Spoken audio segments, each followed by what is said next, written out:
ASEAN Dailies. First and the foremost news from Southeast Asia. Hello, welcome to Duran ASEAN, the voice of discovery and sharing. So Arlene, do you know today is Brunei's National Day? It is a celebration of 32nd year of independence. Oh yes, this holiday marks full independence of Brunei from the United Kingdom in 1984. Yeah, I love Independence Day celebration. We have that in Korea also. I got very excited when I was watching it as a kid. Even in Brunei, it has become a popular holiday with the national flags and a common sight in streets and on buildings. There's also a large parade that is held in the National Stadium. Yep. And also because Brunei is an Islamic nation, right? It has become a tradition for people to visit their mosques and also offer prayers to celebrate the country's independence. Anyway, we would like to wish all Bruneians Happy National Day today. And on our ASEAN Daily, we will bring you daily updates and commentaries on issues and events that are impacting this region. I'm your host, Arlene Tan. I'm Grace Cho. And today, on Wednesday, 24th of February 2016, we'll bring you the latest politics and current affairs news from Southeast Asia. Our top story today. According to British military publisher IHS Janes, by the end of the decade, the total defense spending in Asia Pacific is expected to hit $533 billion per year, up from $435 billion in 2015. Wow! Asia Pacific is expected to beef up its global defense spending by 2020 due to the South China Sea and East China Sea tensions. This is accounted for $1 in every $3 spent on defense. Wow, that's a lot. And heightened territorial tensions in the Asia Pacific are behind the long overdue process of military modernization moving up the political agenda in a number of countries. We all know currently the US has the biggest military spending in the world, but China may prove to be a strong rival with its increasing military budget spending.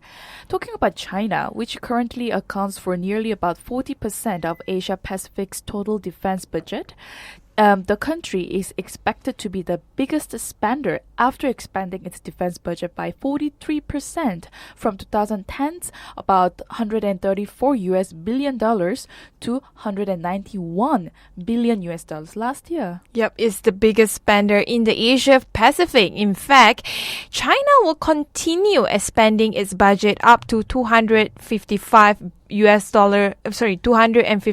billion by 2020, despite hitting a bumper in its economy this year. That's correct. And this is also followed by Japan and South Korea after having spent $49 billion and $35 billion in 2005, respectively. And according to Paul Burton, Content Director of Defense Industry and Budgets at IHS Aerospace, Defense and Security, he told Channel News Asia that while Japan's a largely static budget means South Korea is slowly catching up with Japanese expenditure. But China's apparent commitment to substantial increases annually means that Korea will unlikely ever match China budget growth. I can agree with that, actually. Southeast Asia is also catching up, having the Philippines, Indonesia, and Vietnam in the top 10 countries with the fastest growing defense budget in 2015. So among these countries, Indonesia and the Philippines saw the biggest spending jump of to 12.46 and 20% respectively from 2014 to 2015. Well, there's a lot of numbers to be processed, but this trend is expected to follow suit with China's lead as the South China Sea dispute becomes a real political and security tension with its Asian or ASEAN neighbors.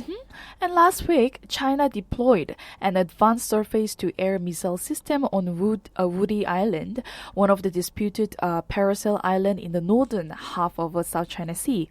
Meanwhile, there was a report by Washington Center for Strategic and International Studies cited recent satellite images, which showed China's installing a high-frequency radar system in the Spratly islands. As the Asia Pacific becomes the next destination for the emerging economies, looks like Asian countries are becoming more invested in security and defense. Hence, it explains the continuous rising of the military budget spending. Exactly. So the next news, we shall dwell deeper into the latest development on the South China Sea. So as what was being said earlier, the US think tank, the ASEAN Maritime Transparency Initiatives at CSIS, Washington's recent satellite images, which show China may be installing a high-frequency radar system in the Spratly Islands. In fact, the images show construction of facilities at Quarterone Reef appear nearly complete, and that the artificial island now covered an area of about 210,500 Wow. square meters. Yep. And also the report stated that the two probable radar towers have been built on the northern portion of the feature, and a number of 20-meter poles have been erected across the large section of southern portion. So there is a probability that these poles could be a high-frequency radar installation, which would significantly bolster China's ability to monitor surface and air traffic across the southern portion of the South China Sea. Yep, and experts claim that it would help China to establish effective control over sea and air in one of the world's busiest waterway. Do you know how busy it is? It is such a lucrative maritime region, as nearly 7 trillion US dollar in global trade passes every year. We're really talking about a really huge amount of money today.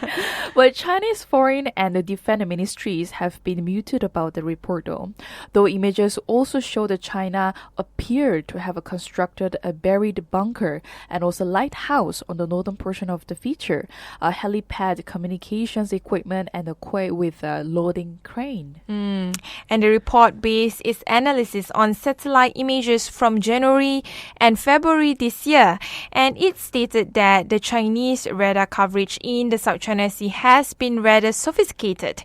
Said that the China already have significant radar coverage of the northern part of the South China Sea. So besides radar installation on the mainland and in the Paracel Island to the northwest of the Spratlys, the report also pointed that probable radars at Gavin, Hooks, and Jordan southern reefs in the Spratlys. I didn't know they have so many names. Apparently so. Love the name, Gavin, Hudges, and Johnson South Reefs. But anyway, I'm just wondering, right, why it is such a big hoo-ha on the radar system by China? I mean, you have a radar system, so what's the big deal? I mean, you have countries like Vietnam and the Philippines also building infrastructure on the South China Sea. Well, the radar is basically used to detect the ship traffic and also measure ocean currents. And the radar can also track aircraft.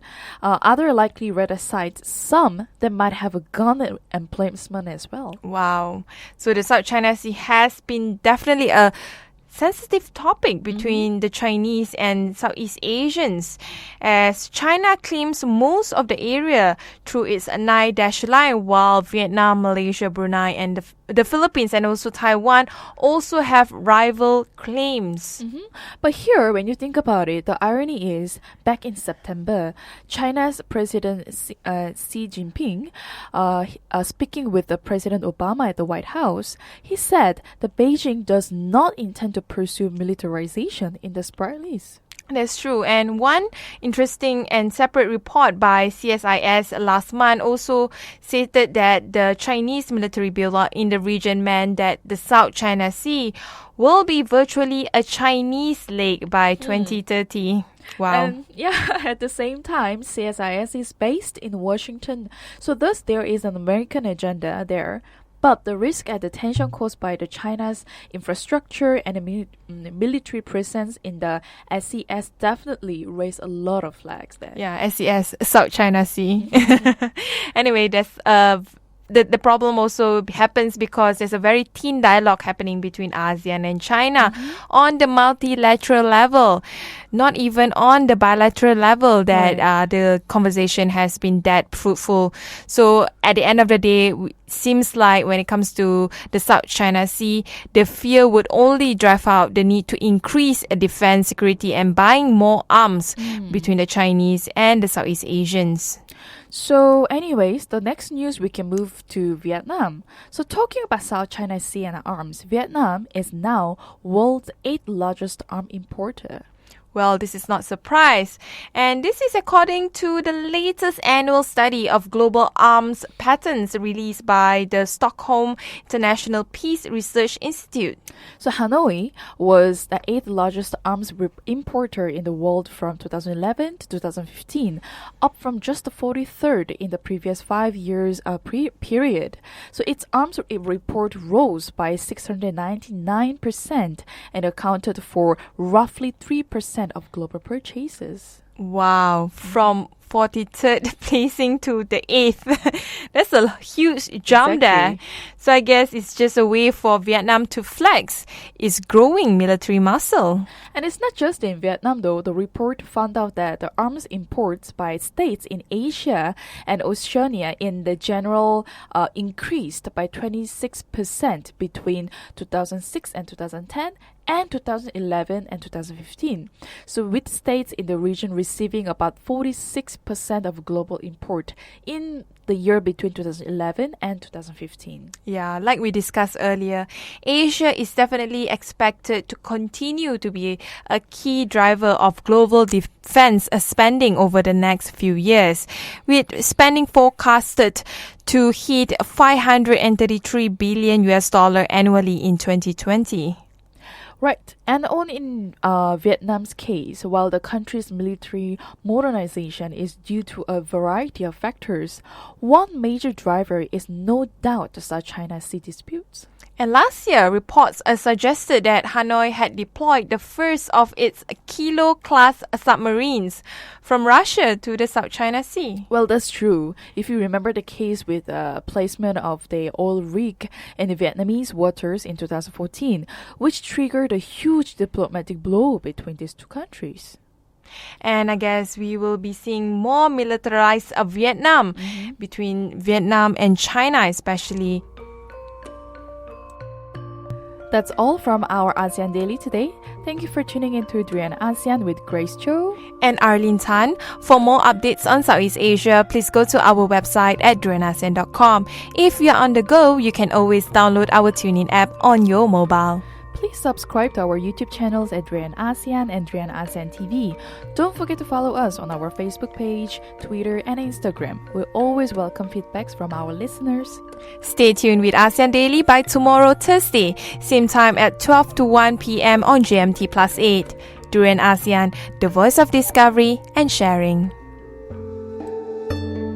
You're now listening to Drian ASEAN, the voice of discovery and sharing.